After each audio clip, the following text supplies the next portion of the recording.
السلام علیکم ورحمۃ اللہ۔ نماز مع ترجمہ کورس کا سبق نمبر 8 کے ساتھ ہم حاضر ہیں۔ آج کا سبق ایاک نعبد و ایاک نستعین۔ میرے ساتھ ایک ایک لفظ کر کے پڑھ لیں۔ ایاک صرف تیری ہی، نعبد ہم عبادت کرتے ہیں، و ایاک اور تجھ سے ہی، نستعین ہم مدد مانگتے ہیں۔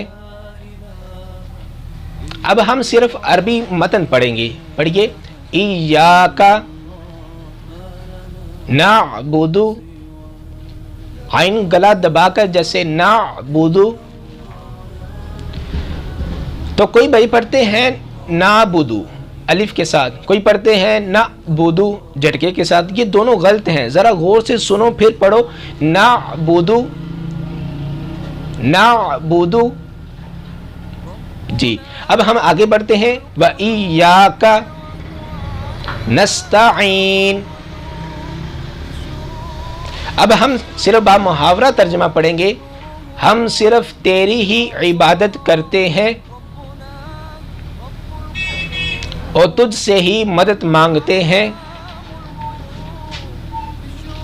اس آیت میں دو چیزوں کا بیان ہے، ایک قول و عمل کا اور دوسرا حصہ اسی کو وسیلہ بنایا جا رہا ہے۔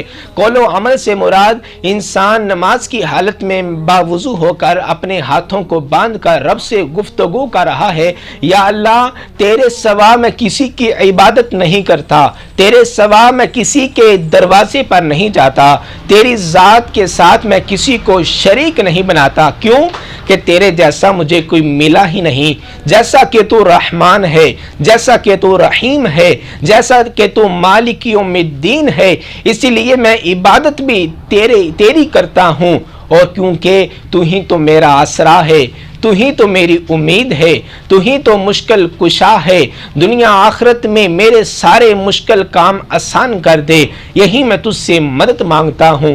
ایاک نعبد و ایاک نستعین، ہم صرف تیری ہی عبادت کرتے ہیں اور تجھ سے ہی مدد مانگتے ہیں۔ یہ تھا آج کا ہمارا سبق نمبر 8۔ انشاءاللہ کل سبق نمبر 9 کے ساتھ ہم حاضر ہوں گے۔ تب تک کے لیے اللہ حافظ، السلام علیکم۔ پیغام حق کا مذہبی چینل قدوسی اسلامک سینٹر